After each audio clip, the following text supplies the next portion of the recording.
चुकून गोळी फायर झाल्यानं दरोड्याच्या तयारीत असलेल्या रेकॉर्डवरील गुन्हेगारांना जेरबंद.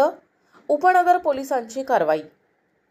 सराईत गुन्हेगारानं खिशात ठेवलेली गावठी कट्ट्यातून गोळी फायर झाल्यानं 4 सराईत गुन्हेगार उपनगर पोलिसांना ताब्यात घेण्यात यश आलंय.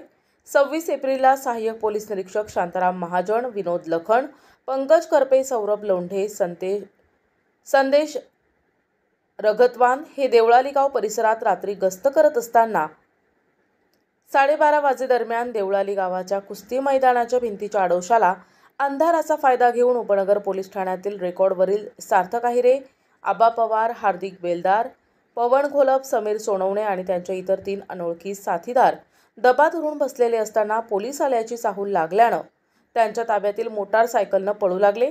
त्यावेळी त्यांच्यापैकी हार्दिक बेलदार याच्या हातात धारदार शस्त्र आणि सार्थक आहिरे याच्याकडे गावठी कट्टा सदृश्य वस्तू, पवन घोलप याच्या हातात दोरी असल्याचं पळताना स्ट्रीट लाईटच्या प्रकाशात आल्यानं दिसले. लागलीच पोलिसांनी त्यांचा पाठलाग केला असता त्यांनी अण्णाभाऊ साठेनगर आणि देवळाली गाव गल्ली बोळातून पळ काढला आणि दिसेनासे झाले.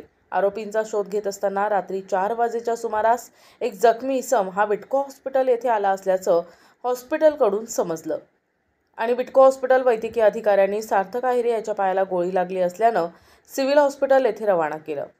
सार्थक याच्यासोबत असलेले पवन घोलप, समीर सोनवणे हे मोटारसायकलवर पळून जात असताना देवळाली गावातून अण्णाभाऊ साठेनगर समोरील रोडवर सार्थक गावठी कट्टा पॅन्टच्या खिशातून बाहेर काढत असताना त्याच्या चुकीनं पॅन्टच्या खिशातच गावठी कट्टा फायर झाल्यानं जखमी झाला होता.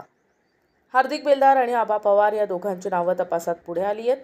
पंकज करपे यांच्या फिर्यादीवरून रेकॉर्डवरील सार्थक आहिरे, आबा पवार, हार्दिक बेलदार, पवन घोलप, समीर सोनवणे आणि त्याचे इतर 3 अनोळखी साथीदार यांच्याविरुद्ध उपनगर पोलीस ठाण्यात गुन्हा दाखल करण्यात आला असून गुन्ह्याचा पुढील तपास प्रभाकर सोनवणे करत आहेत.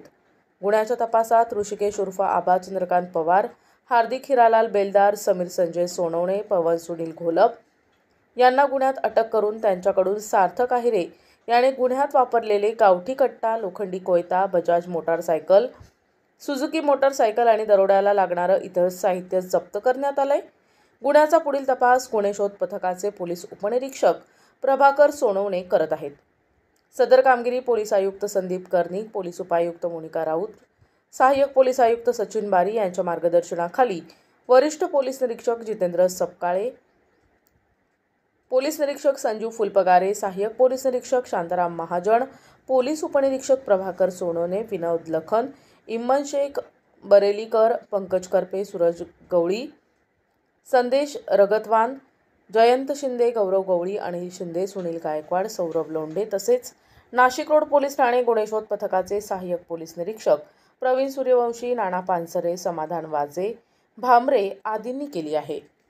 26 तारखेला रात्री आमचे डीबीचे कर्मचारी उपनगर पोलीस स्टेशनच्या हद्दीमध्ये पेट्रोलिंग करत असताना त्यांना गोपनीय बातमीदाराच्या मार्फत माहिती मिळाली की काही लोक ही काही संशयास्पद हालचाली या ठिकाणी करत त्यांचं अस्तित्व लपवून ठेवण्याच्या अनुषंगाने राहत आहे. तर त्या परिसरामध्ये आम्ही या ठिकाणी सर्चिंग या ठिकाणी सुरू केलं. तर देवळाली गाव परिसरामध्ये जे कुस्त्यांचं मैदान आहे त्याच्या आजूबाजूच्या परिसरामध्ये काही लोक संशयास्पद या ठिकाणी दिसली. तर त्याच्यामधले 7 ते 8 लोक सदर वेळी त्या ठिकाणी होते. त्यामध्ये 3 ते 4 लोक हे रेकॉर्डवरची होती आणि बाकीचे काही अनोळखी इसम या ठिकाणी होते. तर सदर लोक कशासाठी आली होती, काय आली होती, त्यांना ताब्यात घेण्याच्या अनुषंगाने पोलिसांनी त्यांना विचारपूस करण्यासाठी या ठिकाणी सुरुवात केली असता त्यांनी त्या ठिकाणी पळ काढला. म्हणजे ज्या वेळेस त्यांना ताब्यात घेण्याच्या अनुषंगाने पोलीस प्रयत्न करत होते त्यावेळेस त्यांनी पळ काढला आणि इतर परिसरामध्ये ते नाहीसे झाले. तर नेमके कुठं पळाले, काय पळाले हे आम्ही या ठिकाणी माहिती घेत होतो. सदर भागामध्ये या ठिकाणी सर्चिंग आमचं सुरू झालं होतं. तेवढ्यात साठेनगर परिसरामध्ये एक फायरिंग झाल्याची माहिती आम्हाला ह्या ठिकाणी मिळाली.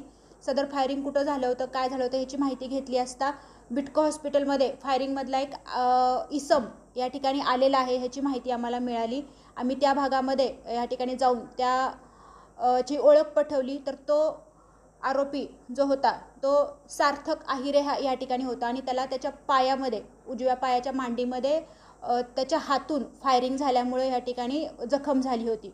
तर त्याबाबत त्याला अजून माहिती विचारली असता त्यानं सांगितलं की सदर ज्यावेळेस पळापळ सुरू झाली त्यावेळेस त्याच्याकडून मिसफायर झालं आणि ते मिसफायर झाल्यानंतर त्याचे जे आरोपी आहेत ते इतर आरोपी या ठिकाणी परिसरामध्ये पळून गेले. मग काल ह्या सदर घटनेच्या अनुषंगाने 27 तारखेला गुन्हा दाखल करण्यात आलेला आहे. भारतीय न्याय संहिता कलम 310(4), 310(5) व भारतीय हत्यार कायदा 325 आणि 425च्या अनुषंगाने या ठिकाणी गुन्हा दाखल करण्यात आलेला आहे. सध्या हा गुन्हा दाखल झाल्यानंतर याच्यातला सार्थक आहिरे याच्या माहितीनुसार आबा पवार, हार्दिक बेलदार, पवन घोलप, समीर सोनवणे ही लोक या ठिकाणी ताब्यात घेतलेली आहेत आणि इतर अजून 3 ते 4 आरोपींचा या ठिकाणी शोध सुरू आहे. हे सर्व रेकॉर्डवरचे आरोपी आहेत आणि गुन्हा करण्यासाठी कशासाठी आले होते, त्यांचा उद्देश नेमका काय होता याची माहिती आम्ही या ठिकाणी घेत आहोत. सदर आरोपींकडून मोठा गुन्हा या ठिकाणी घडला असता, परंतु आमच्या डीबीच्या कर्मचाऱ्यांच्या सतर्कतेमुळे हा प्रयत्न या ठिकाणी त्यांचा फसलेला आहे. सदर कामगिरीमध्ये आमचे पोलीस हवालदार विनोद लखन, पोलीस शिपाई पंकज करपे, सौरभ लोंढे आणि संदेश राघवत यांनी उत्कृष्टरित्या काम केलेलं आहे. त्यांना बक्षिसासाठी आम्ही या ठिकाणी शिफारस करत आहोत.